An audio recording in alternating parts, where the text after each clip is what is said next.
Queridos amigos de la Hemeroteca del Crimen, hoy vamos a hablar del caso de Richard Speck.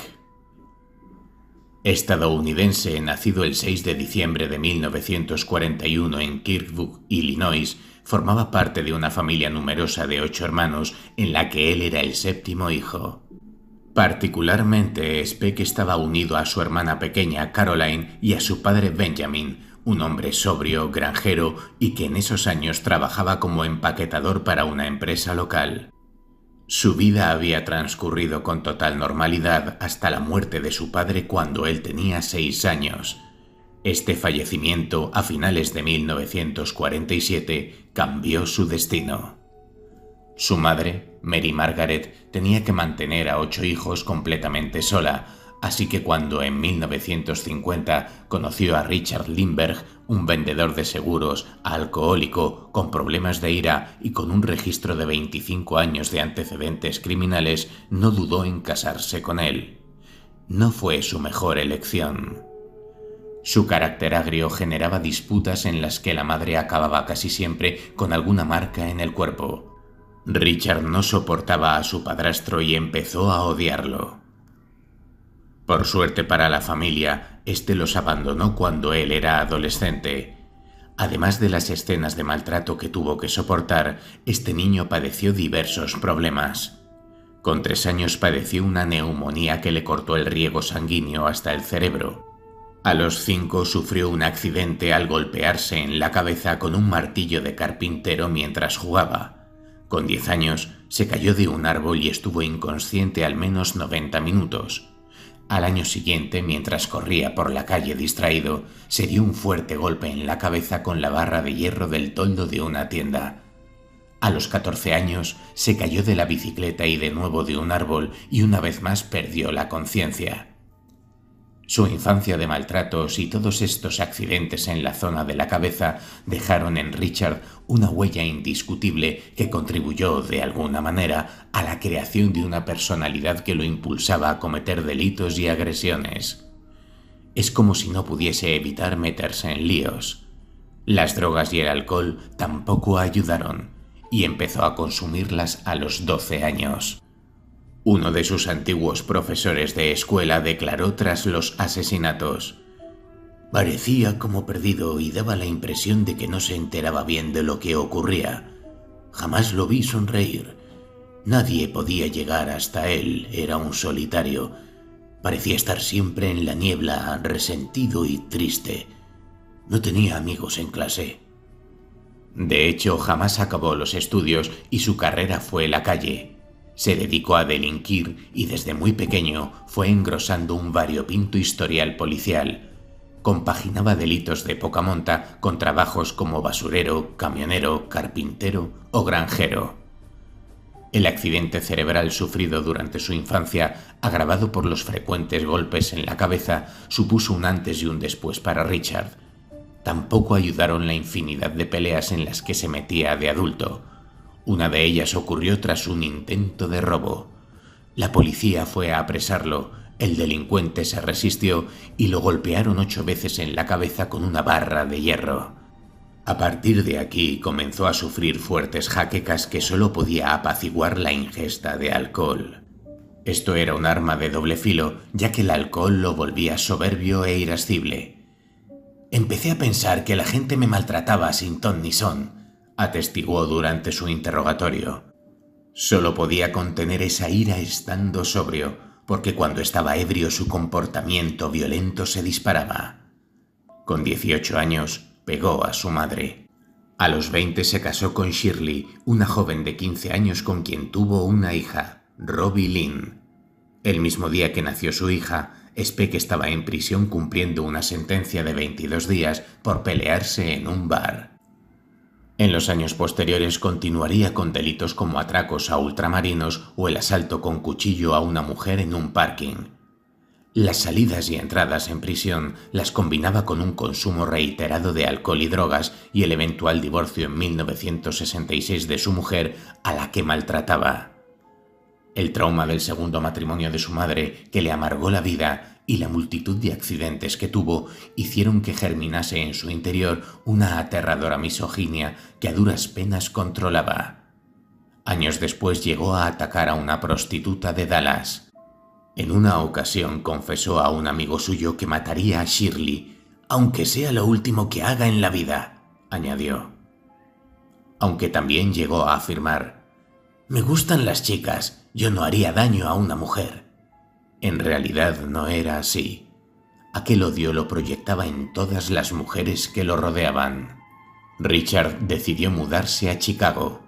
Allí su cuñado Jean pensó que una buena oportunidad laboral para el hermano de su mujer sería en la Marina de Estados Unidos, donde él mismo había servido años atrás. Richard fue designado a la tripulación del Clarence B. Randall. Sin embargo, una apendicitis el primer mes a bordo lo devolvió a tierra, concretamente al Hospital St. Joseph, donde conoció a una enfermera de 28 años llamada Judy Laakineni. No tardó en volver a bordo del buque, donde persistió en una constante actitud de enfrentamiento con sus superiores. Solía estar borracho y drogado. El 15 de junio de 1966 fue oficialmente retirado del Clarence B. Randall. En lugar de volver a casa de su hermana, Richard tuvo otra idea: viajar hasta Houghton, Michigan, donde se reencontraría con Judy, la enfermera del St. Joseph, que en ese momento se encontraba en proceso de divorcio. No obstante, solo 2 semanas después, Judy le dio a Richard Speck $80 y el ex marinero rechazado volvió de regreso a Chicago, a casa de su hermana. Su cuñado Jean lo llevó de nuevo hasta el Sindicato Nacional Marítimo a darle de alta para que se le asignase cualquier empleo temporal que surgiese. Frente a las oficinas del sindicato había un recinto de 5 casas adosadas destinadas a enfermeras en prácticas en el Hospital Comunitario de Chicago. El 13 de julio Richard Speck estaba furioso. Tras una semana esperando en la oficina de recepción del sindicato marítimo, solo había conseguido que le asignaran un único trabajo, un encargo que en el momento de llegar al muelle resultó que no era para él. La frustración se apoderó de él y se dirigió a la taberna más próxima al NMU, donde conoció a una mujer de 53 años a la que acompañó a su casa, violó y robó una pistola de $15 que había encargado por correo. Richard estaba, como se suele decir coloquialmente, sin blanca y borracho. Speck llevaba tatuado en el brazo la frase «Nacido para alzar un infierno». A las 11 de la noche se acercó hasta el número 2319 de la calle 100 de Chicago, donde vivían Gloria Davy, Patricia Matusek, Nina Joy Schmeil, Pamela Wilkening, Susan Farris, Mary Ann Jordan, Merlita Gargullo, Valentina Passion y Corazón Amurao. Todas eran estudiantes de enfermería, 2 de ellas de origen filipino. Speck llamó a la puerta vestido todo de negro, con la pistola que había robado a la mujer y un cuchillo. Amurao, de 21 años, fue quien abrió la puerta. Richard la empujó y entró. Empuñando un arma, le aseguró que no le haría ningún daño y que solo quería dinero para marcharse a Nueva Orleans. Buscó al resto de las inquilinas, las reunió en el salón y las obligó a que le dieran todo el dinero, que una vez contado no superaba los $100. Aunque les garantizó que no les haría nada, cogió una sábana y las maniató a los pies y cabeceros de las camas con perfectos nudos marineros. Estaba muy nervioso. Golpeaba continuamente el suelo con el arma. Después charló tranquilamente con las enfermeras hasta que se produjo un silencio. Entonces, una a una, las arrastró hasta el cuarto contiguo, donde las violó, acuchilló y estranguló hasta la muerte. No es como en la televisión. Se tarda en estrangular más de 3 minutos y necesitas ejercer mucha fuerza, llegó a decir en una cinta de vídeo grabada en la cárcel de Illinois. La única que logró escapar fue Corazón Amurao, que tras esconderse bajo una cama dejó pasar las horas y a las 6 de la mañana dio la voz de alarma. Gritó a través de las ventanas hasta que una vecina salió a ver qué estaba pasando. Cuando llegaron las autoridades encontraron los cuerpos sin vida de 8 jóvenes que habían sido brutalmente asesinadas. Cuando a la mañana siguiente Richard se despertó en un hostal cercano y bajó al bar, no recordaba nada de lo sucedido, o así lo dio a entender a la policía. No sabía cómo había conseguido el arma, ni tampoco cómo había llegado a la habitación. Además, cuando bajó a la taberna para comprar algo más de alcohol y vio la noticia de los crímenes en la televisión, incluso le comentó al camarero: «Espero que cojan a ese hijo de puta». Los investigadores estaban tras su pista. La descripción física que había aportado la superviviente y ciertos detalles los conducían hasta Richard, pero no tenían pruebas suficientes para arrestarlo. Así que pensaron que la mejor manera de capturarlo era tenderle una trampa. Crearon el falso rumor de que había un nuevo buque que necesitaba personal para ir a Nueva Orleans e incluso dieron un número de teléfono real para aquellos que querían más información. Richard llamó y se interesó por el puesto de trabajo, pero no apareció por las oficinas. A esas alturas ya habían localizado la llamada. Provenía del hostal donde se alojaba. Estaba muy cerca, pero él ya había desaparecido. El asesino se pasó todo el día bebiendo en los clubs de la zona. Terminó en la cama con una prostituta que aseguró al dueño de uno de los locales que había pasado la noche con él. El propietario llamó a la policía, pero cuando fueron a detenerlo ya no estaba. Así estuvieron varios días hasta que los investigadores decidieron hacer pública la identidad del criminal. Cuando Richard escuchó en las noticias que él era el asesino que buscaban, intentó suicidarse cortándose las venas en un hostal. Al oír los gritos desgarradores, el conserje llamó a urgencias y cuando el médico llegó reconoció su cara. Le trasladaron al hospital donde ya le estaba esperando la policía. Por fin habían dado caza al asesino de enfermeras. Durante el interrogatorio no quiso hablar, pero las pruebas lo hacían por sí solas. Cuando llegó la vista previa el 1 de agosto de 1966, la expectación era máxima. Al no tener dinero, Richard tuvo que conformarse con un abogado de oficio que alegó su no culpabilidad. Sin embargo, cuando Richard respondió ante el fiscal acerca del asesinato de las enfermeras, solo pudo articular: «Si dicen que lo hice, es que lo hice». No recordaba haberlo hecho y sus jaquecas iban en aumento. Un total de 8 psiquiatras examinaron a Richard para determinar si estaba bien psicológicamente como para asistir al juicio. La conclusión fue rotunda: sí. El juez del caso le asignó una terapia de 2 sesiones a la semana desde mediados de julio hasta febrero de 1967, todas ellas a cargo del Dr. Ciporin. Ciporin teorizaría con la posibilidad de que Richard sufría síndrome orgánico cerebral, así como que padecía el síndrome Madonna-Ward, que exponía a que los hombres nacidos tras la Segunda Guerra Mundial mantenían dificultades para encontrar el punto medio entre la mujer santa, Madonna, y la prostituta, Ward. En la misma época, algunos expertos barajaron la posibilidad de que padeciese el síndrome Jacob, un exceso de cromosoma Y que podría provocarle aversión a las mujeres y que, aseguraban, se manifestaba en su acné facial. No solo los análisis determinaron que el cariotipo de Speck era 46XY, no padecía el síndrome, sino que el juez desestimó la teoría de Ciporin de que estaba demente en el momento de los asesinatos. De hecho, tanto la defensa como la acusación acordaron no tomar en consideración el testimonio del psiquiatra durante el juicio. El proceso contra Richard Speck comenzó el 3 de abril de 1967. Tuvieron que aumentar la seguridad para evitar que nadie de la sala lo agrediese. Se podía respirar la indignación.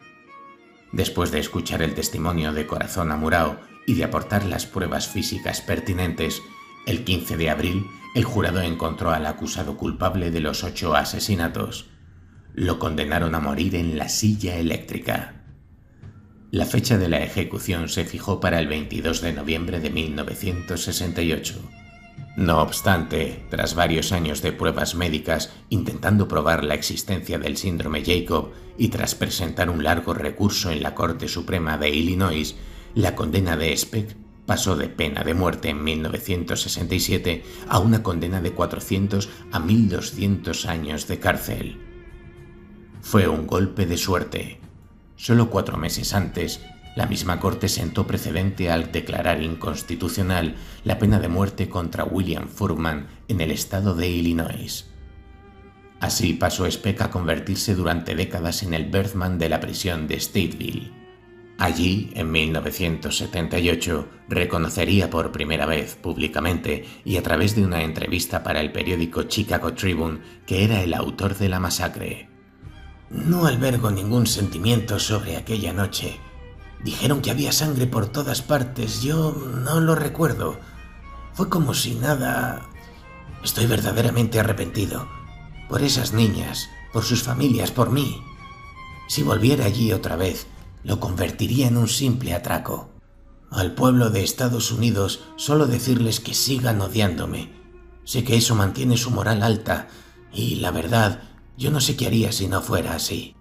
John E. Douglas, junto a su compañero Mark Olshaker, recogían en el libro Mindhunter, dentro de la unidad de élite de crímenes en serie del FBI, el encuentro con un recluso de la prisión de Stateville y una anécdota que David Fincher trasladaría a la serie de Netflix Mindhunter. Un preso anónimo les contó la historia de otro hombre que se encontraba dentro de la misma institución penitenciaria, el célebre Richard Speck. Según especificaba el testigo en el libro de Douglas, a Speck se le conocía como Birdman, el hombre pájaro. Según el testigo que habló con los autores de Mindhunter, Speck recibió el nombre después de que adoptara un pájaro herido que había entrado por la ventana de su celda. Era un gorrión que entró por una de las ventanas rotas, tenía algo roto y él lo cuidó hasta que volvió a ponerse bien. Tal fue la nueva relación que forjaron el pequeño animal y Speck, que éste le ató una pequeña cuerda a una de las patas para que se quedase con él. Lo adiestró para que se quedase posado en su hombro y lo convirtió en su particular mascota y su amigo durante un breve tiempo en la cárcel. Llegado el momento, un guardia le avisó de que no podía quedarse con él en la celda. Él preguntó: «¿Ah, no puedo?», continuaba el relato. Speck miró desafiante al carcelero, se acercó lentamente hasta un ventilador que había en una esquina de la sala y lanzó al pequeño gorrión a las aspas. El guardia, horrorizado, le dijo que creía que le gustaba el pájaro. «Me gustaba, pero si no puedo tenerlo, nadie más puede».